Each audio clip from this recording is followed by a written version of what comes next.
She chuckled, more likely, he guessed, at the absurdity of the situation, rather than any humor she saw in it. It didn't take long for a more intense mood to take over. Your answer to how all this is going to work is what? We do the long-distance thing, commuting for the next, 50 years? We can exchange Christmas cards, and you can come to Beth's graduation? Really? I would hope we could find a more permanent solution. What is it going to be, Ethan? Or more importantly, where? You can see, like it or not, my life is in Rainbow Ridge. My family, my business, my home is there. You of all people should know. Sometimes the world shows you the path you want the most is the one you can't have. She looked as confused and forlorn as he'd ever seen her. I just wish there was a way for me to be part of it. Just like I wish you could come back home to Rainbow Ridge. She stood and moved closer to him, knowing what must come next. I wish I could be part of your world. He rose to face her. I wish you could too. She walked a few steps into the living room. Chuckling, she said, It's not like we don't know how to live without each other. We've had 15 years to perfect it. Her voice carried no sense of frivolity. She remained facing away from him, hiding her frown. He found no humor in her statement either. There's nothing perfect about it. There wasn't a day or even a second that I didn't feel something was all wrong. Just because we can go our separate ways doesn't mean we should.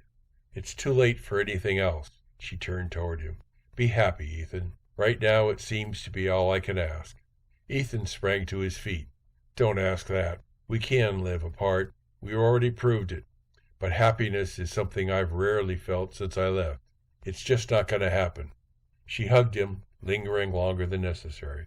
Of course it will, in time.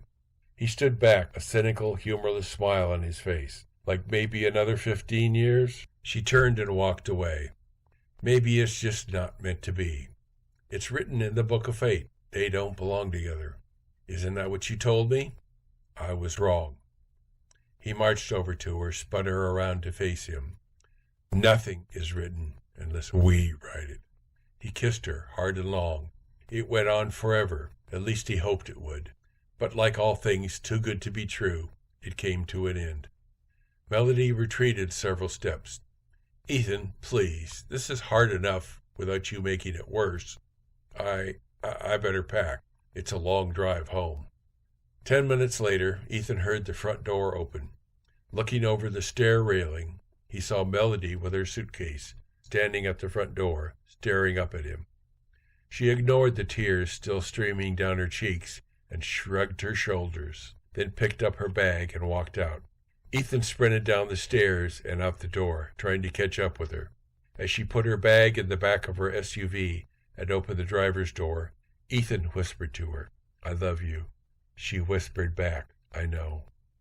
As she drove away, his fingers absently rubbed his mouth. He still felt the touch of her lips, the salty taste of the tears still streaming down her cheeks. There was no telling how long their kiss would have to last, maybe a lifetime. But deep down inside, Ethan knew it wouldn't be their last kiss, not by a million. Somehow he had to find a way.